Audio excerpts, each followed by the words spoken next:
Quem Somos Nós? Apresentação: Vanderly Batista e Vanessa Cavalcante.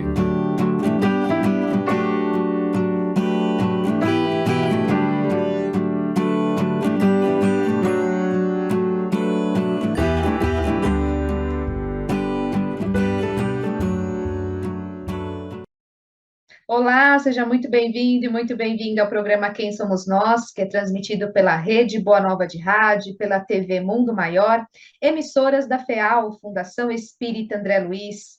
Você que está na nossa sintonia sempre acompanha aqui no nosso programa os nossos convidados, que compartilham conosco as suas histórias, experiências, conquistas e seus desafios também.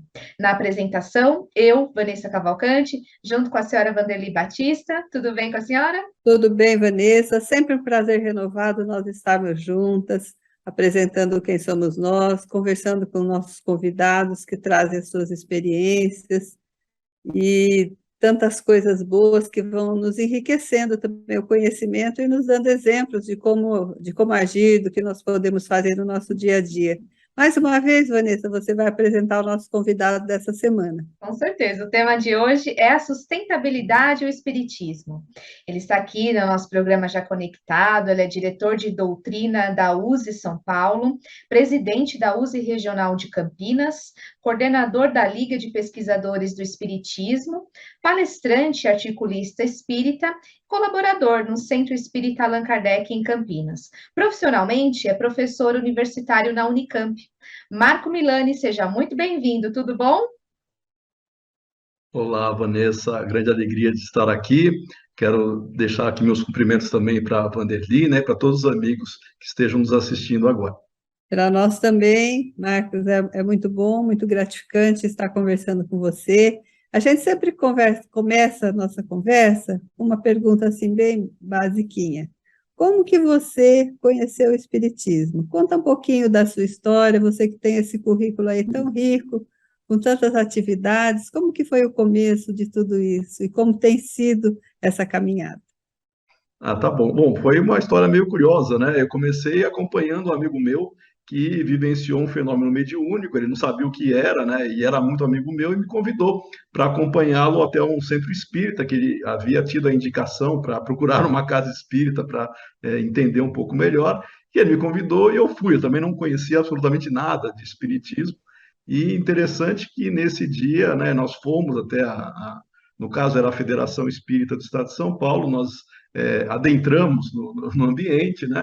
E foi engraçado porque depois ele nunca mais apareceu e eu passei a frequentar a instituição, né? Então foi assim que eu comecei, que eu conheci a doutrina espírita, né? Acompanhando um amigo meu, mas gostei, comecei a ler, fiz cursos, enfim, percebi que tinha algo muito a ver com isso. Então, e foi no dia 31 de março de 1988, me lembro muito bem do dia, porque na ocasião eu não sabia, né? Mas dia 31 de março foi a desencarnação de Allan Kardec. Então, foi fácil eu guardar depois que eu soube, né, essa data, então faz já 34 anos que eu participo, né, e comecei a estudar Espiritismo. Esperamos que seu amigo já tenha voltado, né? Não. Um abraço para ele também. E hoje, como a gente trouxe aqui no início do programa, nós vamos falar um pouquinho mais sobre a questão da sustentabilidade, né? Então, dentro desse tema, você pode, Marco, definir para nós o que há em comum, né, entre o espiritismo e a sustentabilidade? Perfeito. É um tema muito recorrente agora, né? Está bastante recente. Várias pessoas já querendo estabelecer relações entre espiritismo e sustentabilidade, e nós podemos até afirmar que o conceito em si de sustentabilidade, ele não é tão antigo assim, né? A sustentabilidade, como nós entendemos hoje, inclusive na academia, né? Isso faz parte já de poucas décadas, né, que a gente traz esse conceito, mas a gente pode resumir basicamente que o espiritismo ele é uma proposta de transformação de vida, né? Sempre buscando o nosso aprimoramento moral e intelectual. E a sustentabilidade, compreendida no seu conceito próprio, ela busca entender sob dois ângulos, né? O macro, que seria a sustentabilidade voltada aí do ambiente do planeta, da natureza, daquilo que nós teríamos em termos desse ambiente, né, que nos acolhe enquanto nessa encarnação, e também a sustentabilidade, que também é aplicada no movimento espírita, e pouca gente tem conhecimento disso, nas casas espíritas tem a aplicação direta desse termo, de sustentabilidade, que nada mais é do que a sobrevivência, né, da instituição, respeitando aí as vertentes econômicas, sociais e ambientais, né? Então, a sustentabilidade, ela tanto tem a ver com a nossa característica e comprometimento enquanto ser humano de buscar a nos aperfeiçoar e respeitar o ambiente onde nós estamos reencarnados, como também contribui para a sobrevivência das próprias organizações espíritas que têm aí elementos para se planejarem, respeitando também as relações econômicas, sociais e ambientais aonde elas estejam atuando. É bem interessante, né, a gente fazer essa reflexão sobre o tema, sobre o significado da palavra e do que pode trazer nas nossas ações do dia a dia, né? O que você poderia nos dizer, assim, nós como cidadãos, como pessoas envolvidas com o movimento espírita, como nós podemos contribuir com esse tema de maneira prática no nosso dia a dia? O que a gente pode começar fazendo, digamos assim? Perfeito.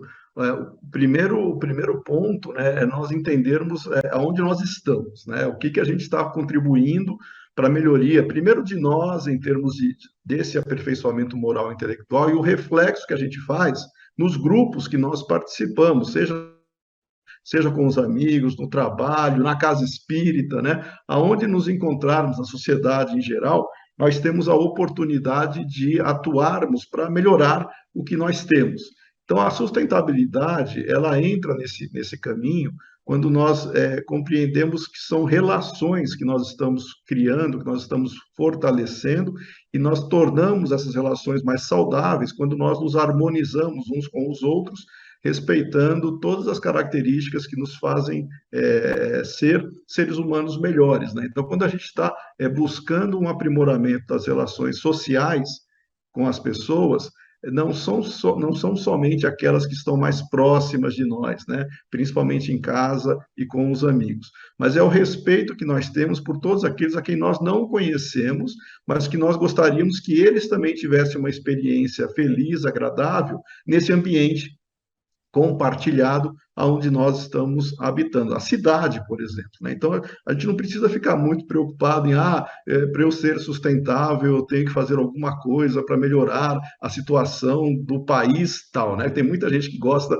de fazer, ter alguma participação, né? Eu estou dando suporte ao país tal. Vamos primeiro fazer o nosso dever de casa, né? Vamos dar suporte à nossa família, em um primeiro momento. A reharmonização dos laços entre todos não deixa de ser um processo favorável para você criar um ambiente mais agradável e que vai refletir na harmonia desse grupo. E, no caso, também das responsabilidades que nós assumimos, cumprindo as nossas tarefas, né? Como fazendo esse mesmo exemplo que nós comentamos, a pessoa que antes de sair por aí querendo ajudar o país XYZ, arruma a sua casa primeiro, vai lavar a louça, vai arrumar a sua cama, faz o seu dever de casa e não queira fingir que você tem sonhos maravilhosos de auxílio ao próximo, né, da sustentabilidade do planeta, quando estou preocupado com a poluição dos mares e uma série de outras coisas, quando ele deixa coisas em casa que ele deveria cuidar e não está cuidando. Então, nós temos que cuidar, claro, do planeta, mas nós temos que começar a cuidar primeiro das coisas mais próximas a nós, pequenas, que têm um valor inestimável e nós não valorizamos. Então, as pessoas muito engajadas aí em querer melhorar o planeta, se já melhorou dentro de casa, ok, então vai lá, mas primeiro melhore-se, e aí a gente pode trazer isso para nós mesmos, né? Vanessa e Vanderly, a gente pode trazer isso para nós, nosso ambiente interno, íntimo, que nós buscamos aprimorar, estas relações que nós gostaríamos de ter, de perdão, de compreensão, de tolerância, se nós não conseguirmos exercitar isso, como é que nós vamos exigir que os outros façam também conosco, né? Então, vejam que estão todos conectados, esses tópicos, e não são simplesmente modismo, né? Porque a palavra em si ela é muito comum hoje, né? Todo mundo fala que quer trabalhar em alguma empresa sustentável, né? Ou vivenciar uma experiência sustentável, tá, mas começando por nós mesmos. Então, esse é o caminho que nós traríamos no Espiritismo da sustentabilidade, é o respeito aos princípios e valores que nós abraçamos, vamos manter e desenvolver esses princípios com harmonia para melhorar todos os grupos que nós estejamos participando, também aí sim contribuindo para que nós tenhamos relações melhores e esses grupos sobrevivam, se fortaleçam com mais autonomia também. Então é por aí, tá? É começando por nós para depois mudar o externo. Sem dúvida, Marcos, sem dúvida. Começar aos poucos, né? Realmente, exatamente como você trouxe aqui para o programa. E aí, dentro de todo esse contexto, a gente acredita que tem muitos desafios, né? Eu queria que você falasse aqui para os nossos ouvintes quais são os principais desafios e também os aprendizados que essa prática trouxe para você. Por experiência, né, a gente tem a oportunidade hoje de trabalhar isso no próprio movimento espírita mesmo, né, dado que é uma temática que vem surgindo. Atualmente, eu represento a União das Sociedades Espíritas dentro da Comissão Regional Sul do Conselho Federativo Nacional, que é o órgão que reúne todas as entidades federativas do país, né, um representante por estado que se reúne nesse Conselho Federativo Nacional para trilhar aí caminhos, traçar projetos para o movimento espírita, né, junto com a FEB. Nesse projeto que nós estamos trabalhando em particular, envolvendo sustentabilidade, existe uma campanha que está em discussão, que em breve, espero, né, ela já esteja aí mais desenvolvida e sendo aplicada aí nos diferentes estados, que valoriza justamente essa questão da sustentabilidade. Ela recebe um outro nome, ela recebe o nome de conscientização ecológica, tá? Mas lembrando que a conscientização ecológica, ela é um dos itens da sustentabilidade. Então, quando a gente fala de ecologia, a gente está falando da relação e da integração entre os seres vivos. Por sinal, esta palavra, ecologia, ela surgiu no final do século XIX com um biólogo alemão, né, o Haeckel, que propôs essa palavra, né, da ecologia, né, e popularizou-se posteriormente, e basicamente é essa relação, essa integração que nós temos com todos os seres vivos, né? A ecologia faz parte desse estudo, dessa análise, enquanto seres humanos que nós temos nessas relações.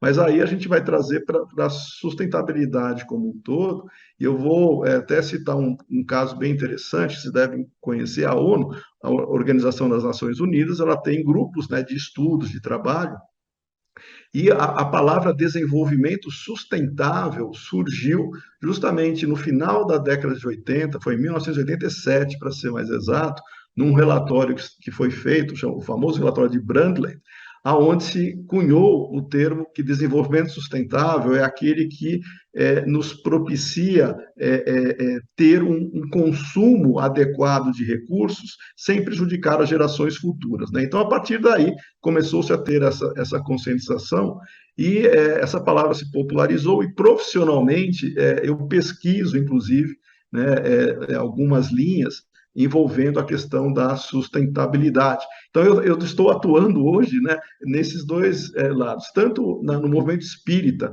trabalhando essa questão, essa temática, trazendo o conhecimento que nós temos hoje também científico sobre o tema. Nós temos, por exemplo, 17 objetivos de desenvolvimento sustentável que foram formalizados pela ONU, que vários países são signatários, o Brasil é signatário, né, para nós atingirmos, nós temos metas de desenvolvimento sustentável, e isso depende do envolvimento das pessoas, das famílias, das empresas, dos governos.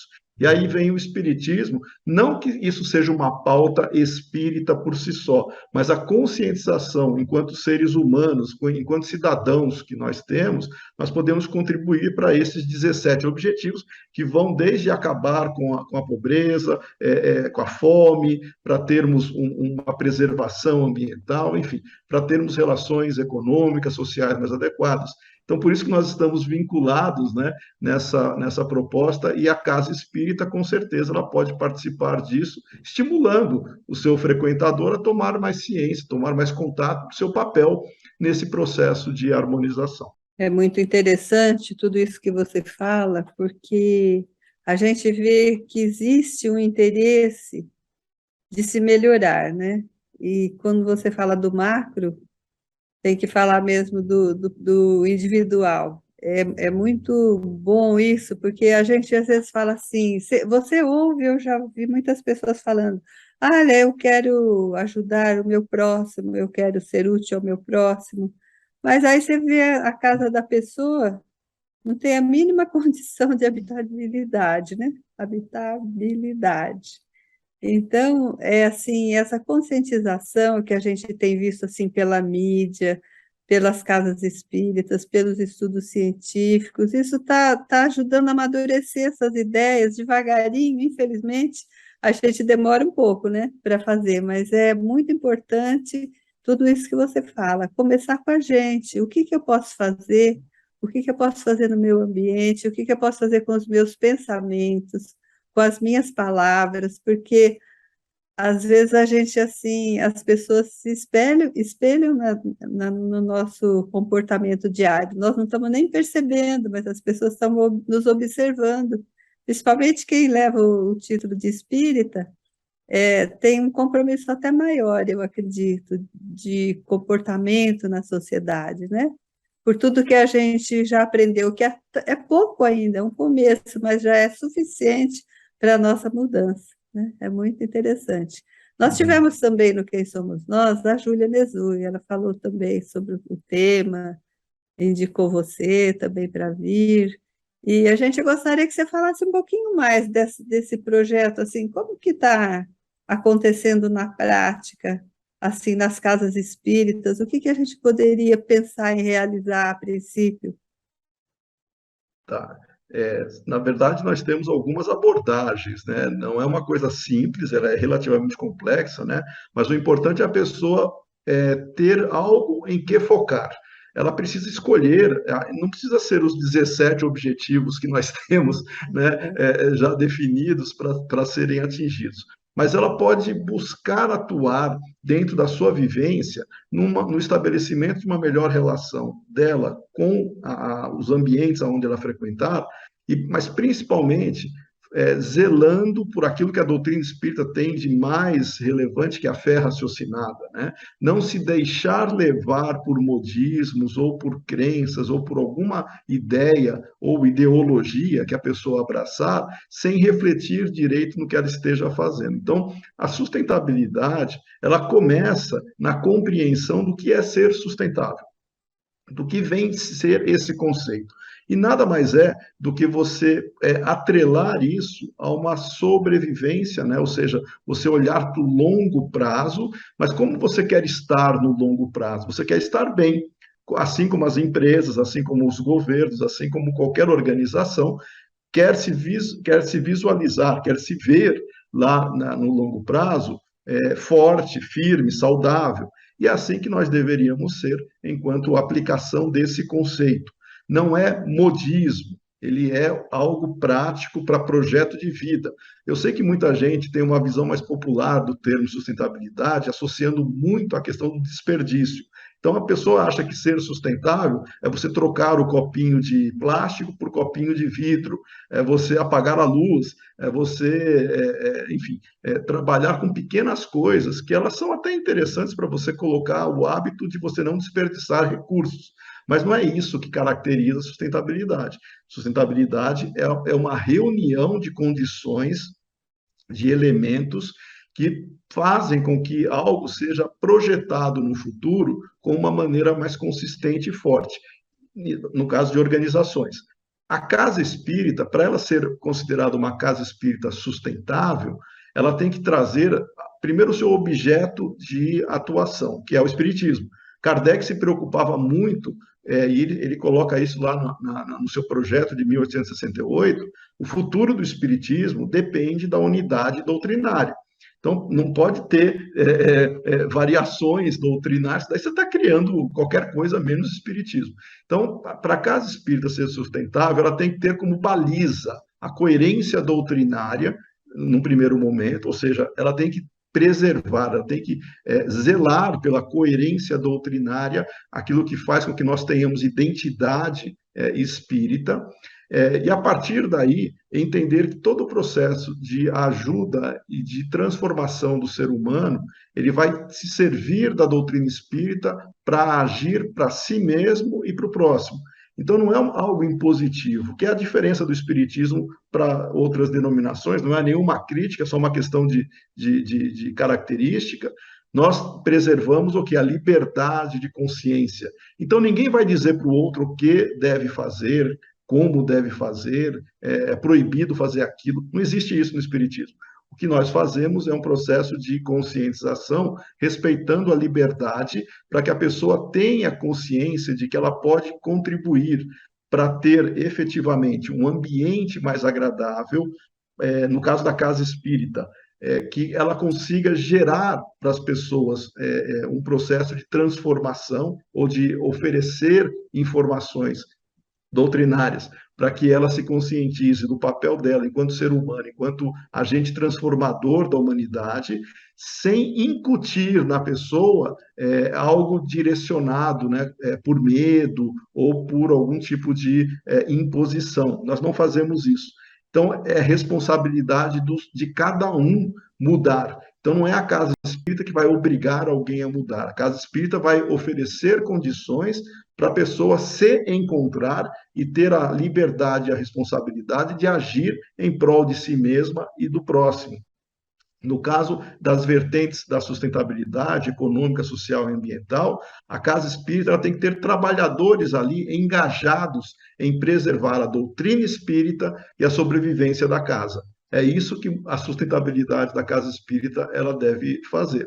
Então não adianta, estou trocando o meu copinho. Não é isso. É preservar a unidade doutrinária e olhar para frente, obtendo condições de angariar recursos. Ela tem que ter uma estrutura para captar recursos, aí na vertente econômica, né? Ela tem que captar recursos para se manter, para ampliar, para investir em elementos físicos, né, que ela necessita para continuar existindo, em tecnologia, né? A pandemia nos mostrou isso, várias casas se aperfeiçoaram com a comunicação eletrônica, comprando equipamentos, investindo em equipamentos, né? E treinando as pessoas, ou seja, a sustentabilidade, ela implica em planejamento estratégico da organização. Então, quando nós podemos trabalhar em função disso, contribuir para a sobrevivência da casa, da unidade doutrinária e da preservação dos princípios e valores espíritas, nós estamos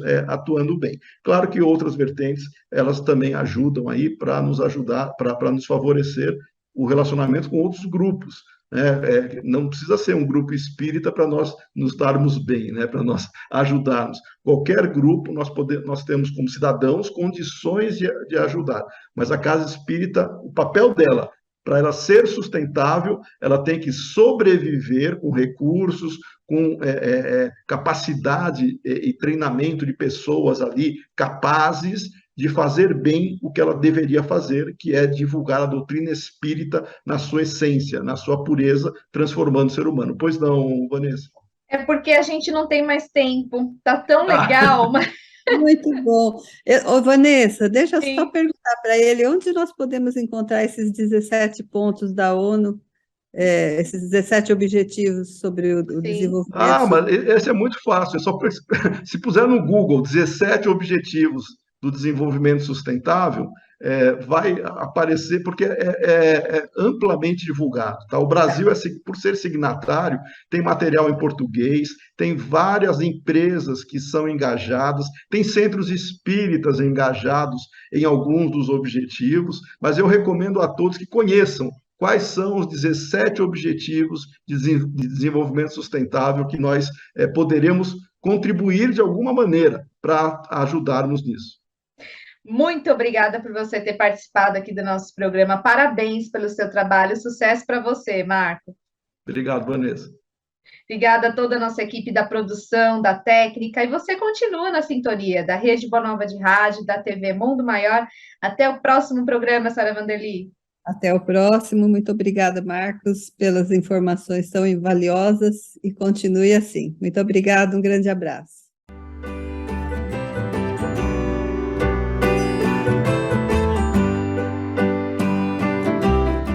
Você acompanhou Quem Somos Nós?